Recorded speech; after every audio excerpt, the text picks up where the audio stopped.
বয়স কি ৫০ বছরের ওপরে? আপনার জন্য একটাই প্রশ্ন, আপনি কি প্রতিদিন শরীরকে সেইভাবে নড়াচড়া করাচ্ছেন যা আপনার বয়সকে উল্টো দিকে নিয়ে যাবে? জাপানে 50+, 60+, এমনকি 80 বছর বয়সী লোকেরাও যেভাবে শক্তিশালী ও অ্যাক্টিভ থাকে তার বড় কারণ হলো একদম সাধারণ 6টি দৈনিক মুভমেন্ট। অবাক লাগলেও সত্যি, এই মুভমেন্টগুলো করতে জিমে যাওয়া লাগে না, দামি ইকুইপমেন্টস লাগে না, আর সবচেয়ে মজার ব্যাপার হলো এগুলো করার পর থেকে 2 থেকে 4 সপ্তাহের মধ্যেই শরীরের দুর্বলতা কমা, ব্যথা কমা, ঘুম ভালো হওয়া, হাঁটতে শক্তি পাওয়া এসব অনুভব করতে শুরু করবেন।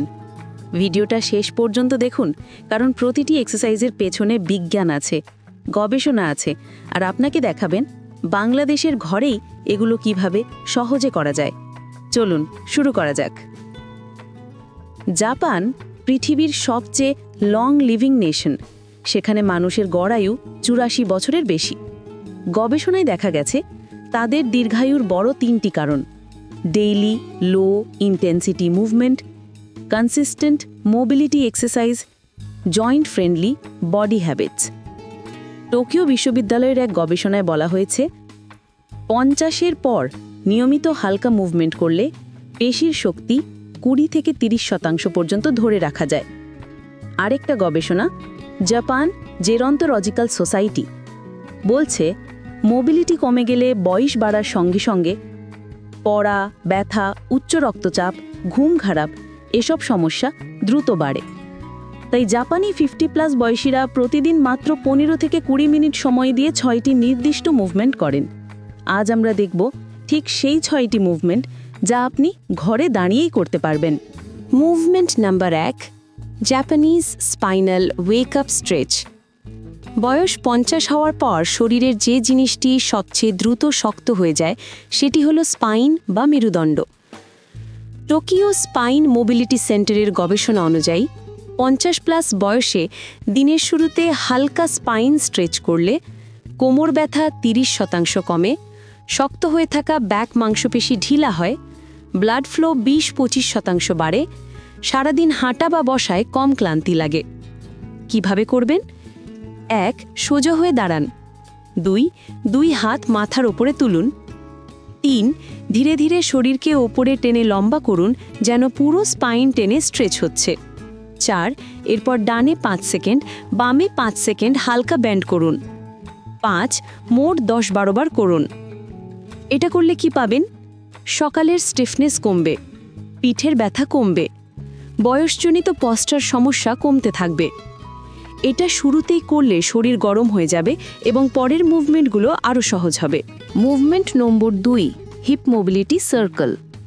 বয়স 50+ হলে সবচেয়ে বেশি চাপ পড়ে হিপ জয়েন্টে, কারণ হাঁটা, দাঁড়ানো, সিঁড়ি ওঠা সব কিছুর ওজন পড়ে এই জায়গায়।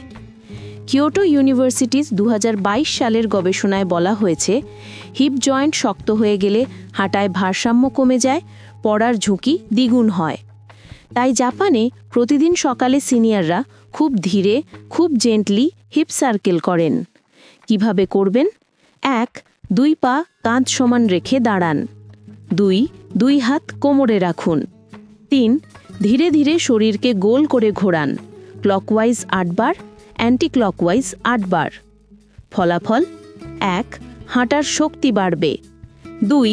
হিপ, কোমর, লোয়ার ব্যাকের চাপ কমবে। 3.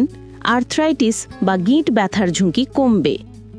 এটা বাংলাদেশের যাদের সারাদিন বসে কাজ করতে হয় তাদের জন্য বিশেষভাবে দরকারি।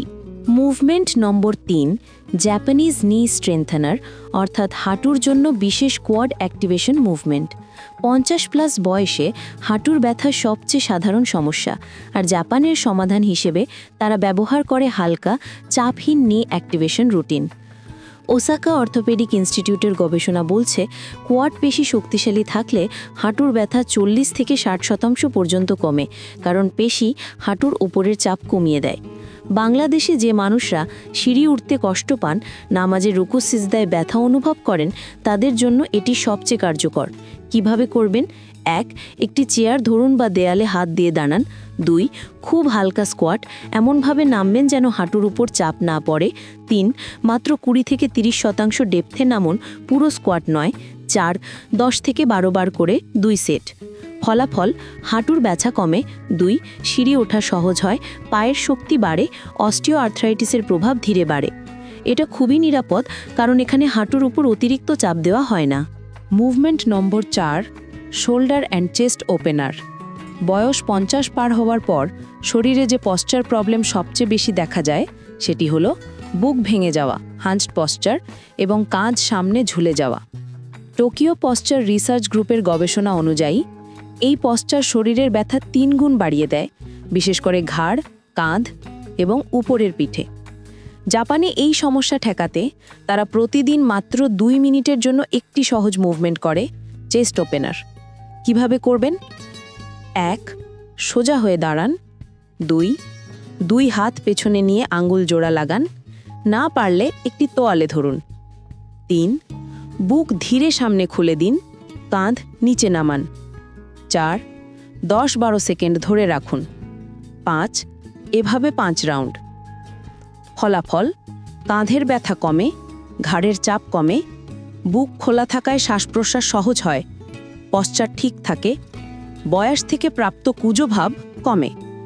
বাংলাদেশে যারা মোবাইল বেশি ব্যবহার করেন বা অনেকক্ষণ বসে কাজ করেন, তাদের জন্য এটা অত্যন্ত গুরুত্বপূর্ণ। Movement number 5, ankle mobility plus balance training.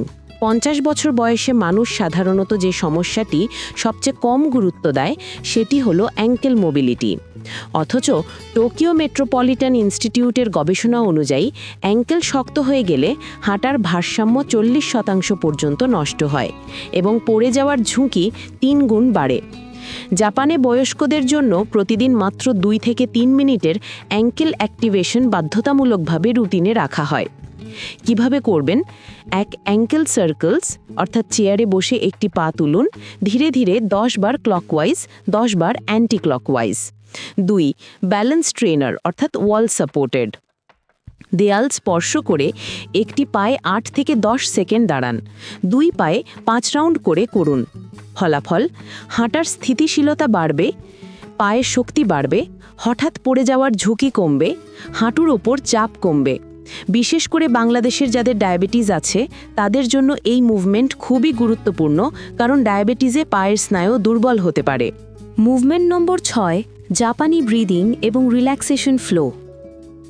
50+ বয়সে শরীরে শুধু শক্তি কমে না, মানসিক চাপ, ঘুমের সমস্যা, মাথা ভার লাগাও খুব সাধারণ।